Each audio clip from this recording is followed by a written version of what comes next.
Everybody wants to be a boss. Everybody wants to be the boss. Everybody wants to boss up, be the boss. I mean, it's like a major thing in today's world. It's trending. Even the word boss is trending. It's on t-shirts and it's on coffee mugs and it is actually people's names on Instagram. A lot of people call me Boss Ross, Ross the boss. So this whole idea of bossing up, how do you move from a worker bee to a boss? So let's reel it back just a little bit. I'm going to give you an example of just give you a little story. And if it applies to you, it applies to you. We're talking about some next level stuff around here. Moving from being a worker to a boss is not an easy transition. Being a boss is not an easy transition. To be honest, a lot of people feel that when you're the boss, you're in control of things. And you see, if that's what you're thinking, that's the first step where you went wrong. Bossing and being a boss actually means you got to let go of some stuff. It's the opposite. Secret sauce to being the boss. See, when you're a worker, you hold on to everything, you touch everything because everything falls on you.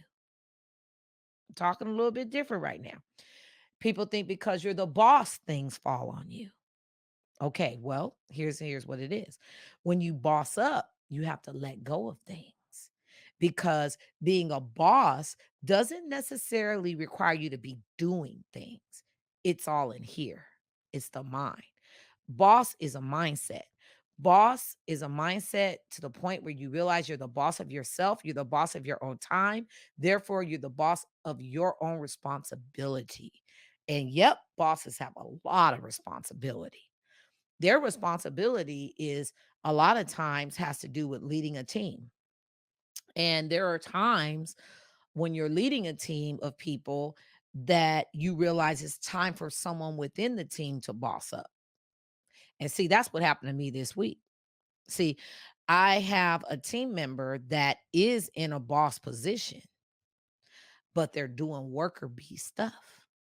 See, they were already given the position of a boss, but they didn't have the substance that was required for the position. So they're playing catch up. Yeah, I know many of you can put your finger on situations like that in your office where the person's been given the position, the name, the boss, but they got to catch up to it. And that's okay if that's you. We having these kind of difficult conversations here. And we're having difficult conversations here about this so that we can do things that haven't been done before. So that you can do things that haven't been done before. And the only way for you to be able to do things that haven't been done before is you got to let some stuff go. Meaning the things that you are doing, the daily tasks, the grind, the things that someone else could be doing so that you're freed up to do the best thing that you can do, to be the best you version of you. You got to free up some of that stuff. And so let me give you a live example of what stuff is. So I have someone in my office, they are the boss. And then I have someone else that's been training to be in a boss position. Well, the time has come where both of them have reached their capacity. This boss needs to let some things go so that she can boss up and go after and expand the division, expand the company, expand the brand. And her person they hand stuff to has bossed up and they've trained. They've trained well and they're ready to take initiative and they're ready to take control and lead. And oftentimes, the transition of working and becoming a boss can be very frustrating, very upsetting because internally and mentally, it feels like you're letting go of something that you've held on to, something that you created, that you raised, that you were responsible for, and now it's time to let it go. And it could feel inside of you that you're losing your position. It could feel like something's being stripped from you or taken away from you. It could feel like you're not adequate. Why would you have to give to somebody else? Because what? I'm not doing a good job of it. All these types of things run through your head when it's time to let go of some of that worker stuff and pass it to the next person so that you can do some boss stuff. Boss stuff requires a mindset. It requires your brain to be free, your spirit to be grounded. It requires you to be of integrity. It requires you to have set healthy boundaries in your life and have discipline so that when it comes time to make decisions, you're making clear decisions because you have people following you. See, you can't be in a boss position with a cluttered mind. You're not a good boss at that point. You won't be leading. There's some responsibility. See, in the mornings, I'm going to give you one of my little tricks. In the morning, I don't allow anyone to crowd my anointed hour. You hear me? Anointed hour. I have some time in the morning when I first get up, and it's these early morning times. Now, sometimes people on the East Coast, some people have emergencies and they start calling my phone or they start texting me things. I don't respond to them. I don't look at the text, I don't respond to it. I focus on my anointed hour. Notice I said anointed, ED, because I know that if I carve out that hour as a leader, as a boss, I'm going to be anointed for the rest of that day. So I speak it already into existence. I know that I'm anointed. I know that being anointed is a part of being a boss. So I use that spiritual time to ground myself and I don't let things in my space. If I listen to music, it's the type of music I want to listen to. So before I get fired on and bombarded with all the decisions that need to be made, I stop and I create a blank space, a blank canvas, and I chill and I take it all in. I may get some coffee.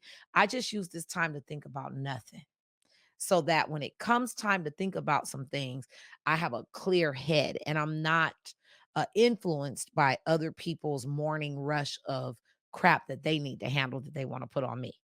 And so that's the first thing that I do. And I'm telling you that because there's freedom in letting go, there's freedom in having a blank canvas. If you're a worker, you don't have a blank canvas. You go to sleep with knowing what you're going to do next, do next, do next, do next, do next. And there's no room for creativity. There's no room for growth. There's no room to breathe so that you can hear things spiritually, that you can hear things. I'm an intuitive leader. I know that about myself. I'm an intuitive boss. I know that about myself. I'm very intuitive, which means if you're an intuitive leader, you need it is essential that you have space in your life. Morning time, sometimes you have to have space. And if my plate is full of tasks, then I don't have space. And when I don't have space, I can't create, I don't hear, well, I might explode. I may be a different type of boss that's not effective. So I had to learn how to transition from a worker to a boss. The number one thing to do to transition is you have to recognize that you have to let things go. So here are the steps I want you to recognize. This is how you move from a worker to a boss. Number one, you have to release. Release doesn't mean a physical releasing. It means a mental releasing.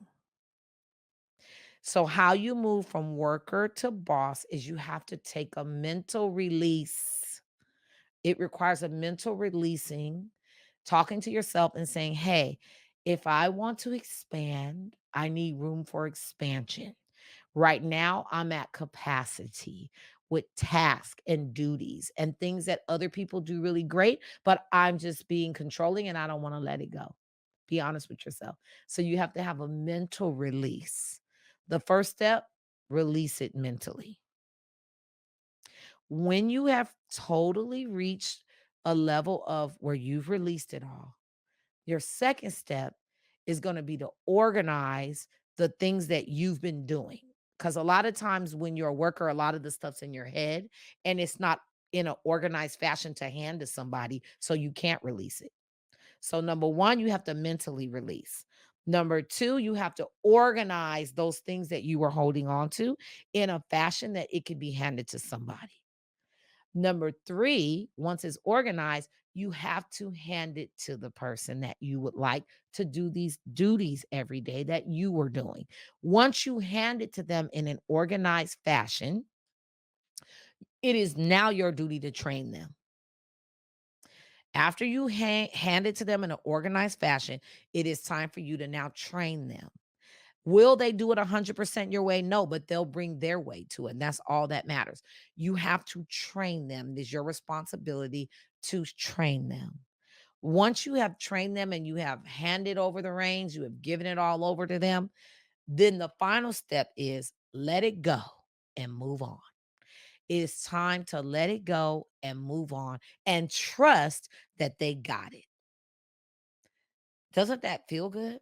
I mean, just think about it. Like to me, it feels good. It's just like, oh, I'm releasing it mentally.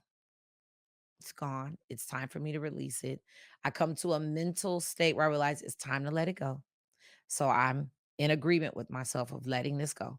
The second step is organizing exactly what I'm letting go. If I've just been in routine and I got it and it's all in my head and I just wake up doing, I get it out of my head and get it into an organized something that I can hand to the person.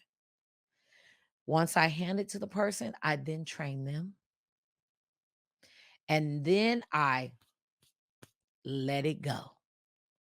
Those are the steps. You have to let it go. And if you're on this podcast today, I want you to know it's time to move on. Move from a worker bee to a boss. It is time to move on. Let it go and move on. Let's boss up, people.